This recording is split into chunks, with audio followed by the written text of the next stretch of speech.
de las elecciones de octubre. Se quedó sin tiempo, pero era una decisión tomada. Amigos, voy a la mesa. Ya está Cami, está Flor, está Guido Gazzoli, periodista argentano. Argentano, sí. ¿Ma perché argentano? Y porque amo las dos naciones como si fueran dos patrias y pues la vivo desde 1984, obviamente después de Cristo, no obstante el pelo blanco, y porque Argentina para mí es un país absolutamente impresionante y hice nacer este amor por este país también a un montón de amigos míos. Y es un país que en Italia quieren visitar todos. También por la influencia, obviamente, que tuvo Papa Francisco. Les quiero contar que ayer solo paró un segundo para cenar y muy tarde porque estuvo todo el día conectado con Italia e informando Guido y nos va a contar lo que se viene con su conocimiento, que es profundo de este tema. Con lo cual yo agradezco que estés acá, Guido. Bueno, un placer. Y te invito, y invito a mis compañeras también, a acercarnos a la Plaza de San Pedro. Estamos en la Basílica Santa María, concretamente, que es el lugar que eligió el Papa Francisco para que sea su morada final. Voy al encuentro de Nacho Damonte. Qué fuerte, Nacho, estar allá. Urgente, estamos en Roma, en el lugar elegido por el Papa Francisco para que sea el último lugar de su morada. Adelante, Nacho. ¿Qué tal, Cristina? Buenas noches. He escuchado muy atentamente, por supuesto, tu editorial. Y, por supuesto, si querés arranco con esta información. Hoy estuvo aquí Parolin. Estuvo aquí en esta iglesia dando una misa en honor al Papa Francisco. De hecho, fue responsable de rezar el rosario a las 7 de la tarde aquí, hora local, que se rezó en todo el Vaticano, en todas las iglesias del Vaticano al mismo tiempo. Y Parolin fue el encargado de estar aquí en esta iglesia donde el Papa Francisco estuvo 115 veces. Cristina, mirá vos. O sea, era completamente devoto de esta iglesia. Sí. Permitime, Nacho, preguntarle aquí a nuestro periodista invitado. Guido, ¿qué te dice que Pietro Parolin haya estado dando misa hoy en la iglesia Santa María Mayor? Bueno, yo hace tiempo que digo que Parolin es el número uno. Y explico también por qué. Porque la iglesia en estos tiempos necesita de un papa. Si pudieran hacer resucitar Richelieu, lo pondrían como papa. Porque necesita de un diplomático, un papa extremadamente diplomático por dos razones. A ver. También por tres, hagamos. La primera razón es que obviamente hay una crisis interna pero muy fuerte desde hace años que Bergoglio intentó solucionar sin poder. Y también esta crisis le impidió cumplir con su obra de actualización de la Iglesia Católica Apostólica Romana a los tiempos actuales. Claro. O sea, no pudo cumplir la obra de Johannes XXIII, que en los años 60 pudo actualizar la Iglesia a estos tiempos. ¿Okay? Porque la oposición de la parte conservadora es extremadamente fuerte. Y adentro, como yo dije ya en varias entrevistas que me hicieron, si en este momento, adentro del gobierno del Vaticano, pudieran entrar, resucitado naturalmente, Maquiavelo de un lado y Borges por el otro, Maquiavelo se pega un tiro.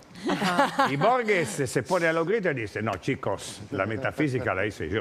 Porque la verdad que es una atmósfera que vos también podés intuir. Yo he frecuentado el Vaticano por un par de años y cada vez que entro en ese lugar y hablo con cardenales y todo esto, me acostumbré a no darle importancia a lo que dicen, pero a mirar la comunicación física, la comunicación así. Porque si le miras bien en los ojos, estableces ya lo que él tiene en el bocho y no le das importancia a lo que dice.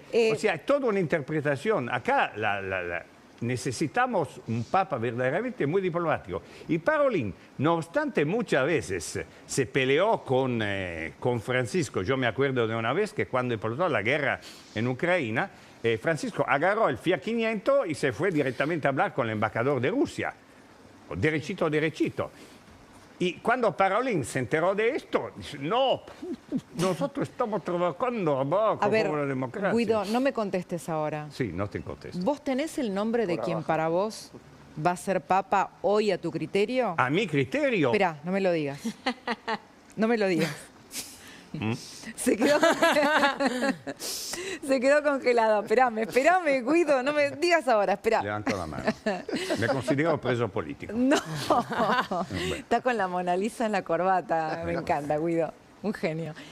Nacho, el Papa Francisco eligió detalles muy sencillos en su testamento para estar finalmente en ese lugar. ¿Vos pudiste entrar y ver el espacio que está diseñado y que espera ser el descanso final del Papa? Sí, Cristina, a mi izquierda, en el ala izquierda, valga la redundancia, sí, de esta hermosa capilla, preciosa iglesia, te digo, para los romanos, para los vaticanenses, es la más linda que tiene el Vaticano. Al lado, en el ala izquierda, en el sector central de la nave, aparentemente donde hay ahora en estos momentos unas tapias de madera, es donde se va a llevar a cabo la ceremonia, donde va a ser el último lugar de descanso para el Papa Francisco. Elige esta iglesia por su condición de jesuita. Algunos datos, Cristina, de lo que pasó aquí en los cientos de años de historia, miles de años de historia que tiene la iglesia. En 1538, aquí Ignacio de Loyola ofició su primer misa de Navidad. Mirá vos. Aquí es donde nace el movimiento de los jesuitas. Esta iglesia se termina emplazando aquí porque cientos de años antes de que Ignacio de Loyola finalmente dé su primer misa de Navidad aquí, dos curas en un sueño tuvieron una premonición de parte de la Virgen María. La Virgen María les pedía un lugar donde puedan ir los fieles a rezarle y les decía que por medio de un milagro ellos se iban a dar cuenta cuál iba a ser ese lugar.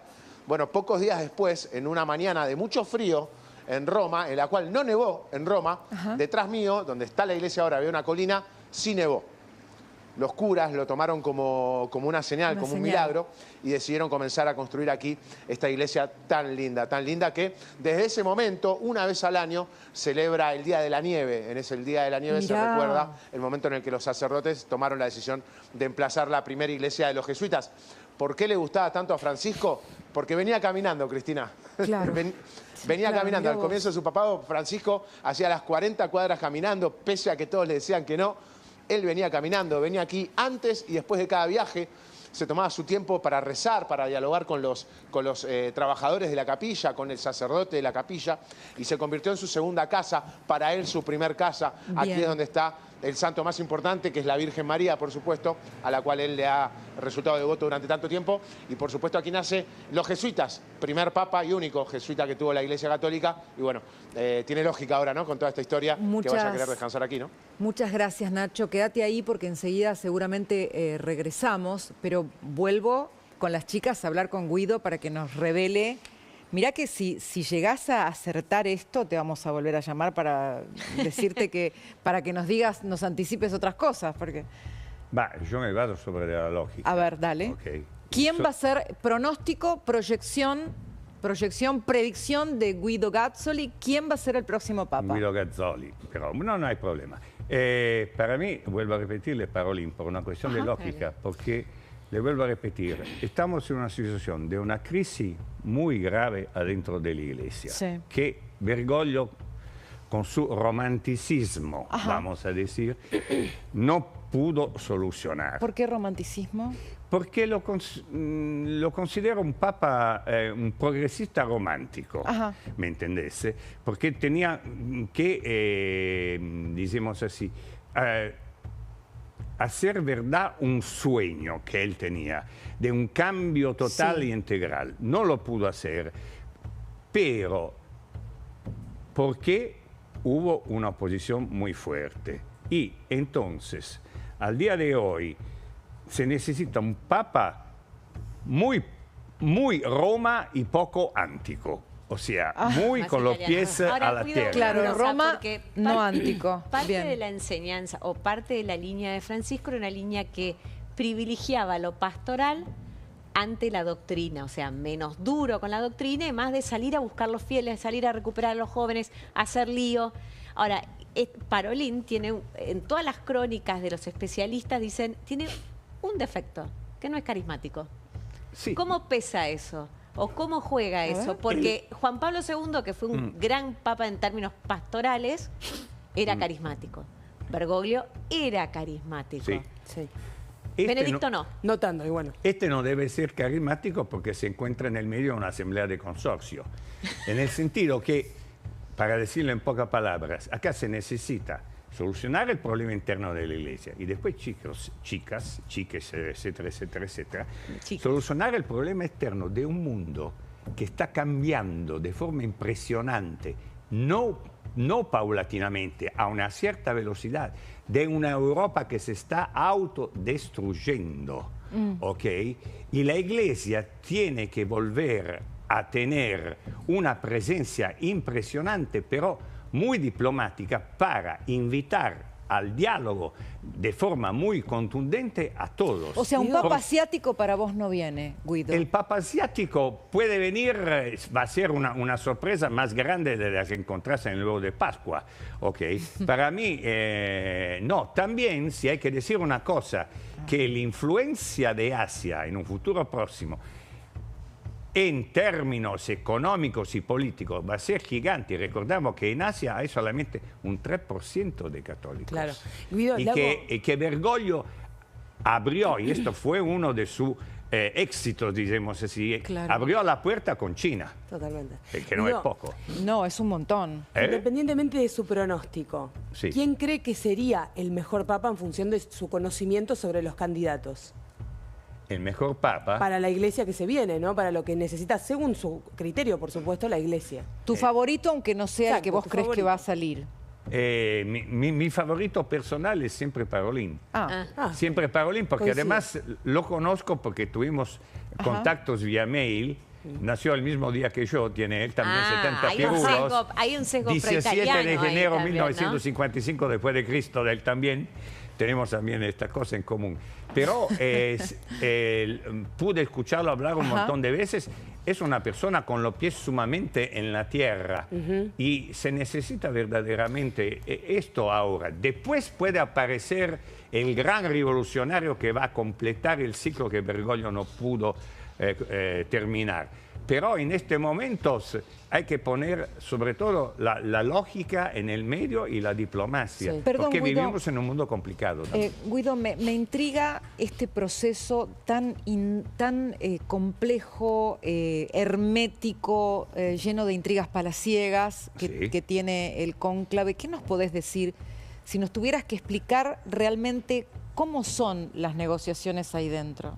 Y bueno, son negociaciones impresionantes adentro. O sea, se encierran adentro todos y ahí empieza un juego de un equipo con el otro y después profundizan todos los temas y yo te doy esto, vos me das otro. Es toda una negociación impresionante a nivel, vuelvo a repetirlo, a nivel diplomático. O sea, más terrenal que celestial. Absolutamente, yo diría más bajo terrenal, porque todo pasa por abajo. Subterráneo. Subterráneo, porque la gran diplomacia es siempre subterránea. Perdón, ¿qué me estás diciendo desde el control? Bien, y me dijiste algo sobre...